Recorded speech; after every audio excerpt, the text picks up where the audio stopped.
सब तोर माया, मोला ते अपना दीवाना बनाया। गली गली मोरा चर्चा चलाए, अपन सुगर बोली माँ मोला रिझाए। ओ मोर राजा ओ मोर सगा, तै का जादू डारे रे। के तोरे नैना के तोरे नैना मोला माया माँ फसाए रे। हाँ तोरे नैना मोला माया माँ फसाए रे।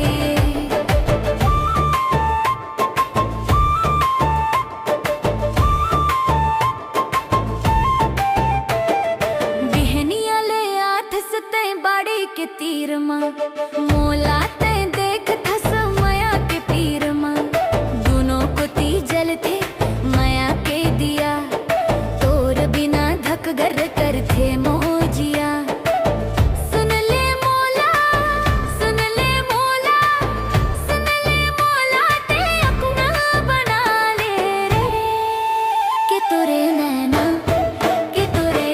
मोला माया माँ फसाए रे।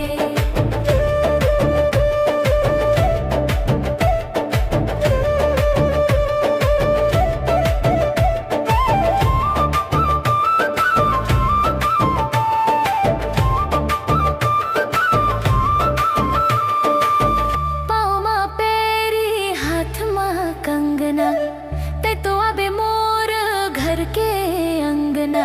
बिंदी चमके जैसे चंदा के अंजोर, तोर बर राजा मैं बन जाऊं मोर। नजर झन लगे नजर झन लगे नजर झन लगे, मोला दुनिया के डारे रे। के तोरे नैना मोला माया माँ फसाए रे।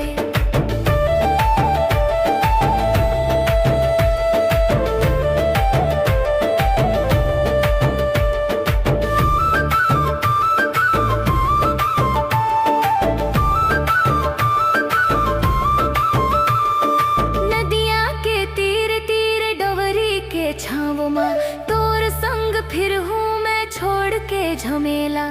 अमलेटा के भाजी औ लाल लाल धान, तोर बर राजा मैं हाँ दे दूं परान। माया के गोठ मोला गजबा सुहाए। के तोरे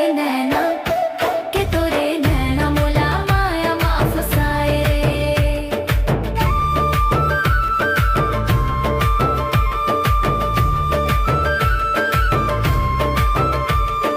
डोंगरी के नीचे माया के मेला, तोर संग घूमूं मैं छोड़ के झमेला। चूड़ी पहिना दे मोला कलाई माँ सजा के, राखी बे राजा मोला अपना बना के। जन्म जन्म के नाता ते जोरे रे। के तोरे नैना मोला माया माँ फसाए रे। हाँ तोरे नैना मोला माया माँ फसाए रे। सावन के झड़ी औ बादर के शोर, मोला ते ले जा बना के अपन मोर।